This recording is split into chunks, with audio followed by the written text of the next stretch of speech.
Waqt pandemija globali li laqtet lid-dinja kollha, il-Malta Enterprise kienet tajnuna bla preċedent għal ħaddiema Maltin u Għawċin permezz tal-Covid Weight Supplement. Iżda mhux biss, għaliex komplit b'ħidmieta biex tattira l-investiment dirett barrani. Il-kap eżekuttiv tal-Malta Enterprise, Kert Farrugia, innota kif fis-sena tal-pandemija ġew attirati 38 investiment dirett barrani li bejniethom mistennija joħolqu 1000 impjieg ġdid fi 3 snin. U dan kollu juri illi fil-waqt illi żammejna n-negozju għaddej, rajna illi x-xogħol ta' attirar ta' investiment ta' proġetti kemm internazzjonali minn barra minn Malta kif ukoll lokali jibqa' għaddejjin ukoll u allura nistgħu naraw illi reġenerazzjoni ekonomika tal-pajjiż tista' timxi l qudiem sabiex inkunu nistgħu naraw illi nżommu nies fl-impjieg u l-business jibqa' jagħmel investiment. Il-Malta Enterprise adattat ma' kif evolvit l-imxija f'pajjiżna biex issalva l-impjiegi tal-ħaddiema. Dan hekk kif minn Marzu tas-sena l-oħra mindu feġġew l-ewwel każijiet ta' COVID-19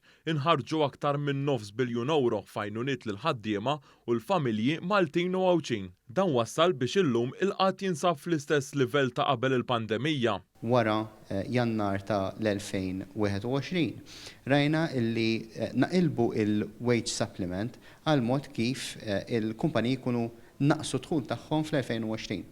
Dan il-mod anka bid-diversi waves tal-pandemija rajna li dejjem nibqgħu nassistu. Allura meta reġa' kien hemm partial lockdown erġajna u lejna il-wage supplement għal kull min għalaq għal full wage supplement ta' €800 għal kull impjegat. Din l-għajnuna waslet biex in-negozji malqux u l-familji setgħu jkomplu għaddejjin waqt pandemija.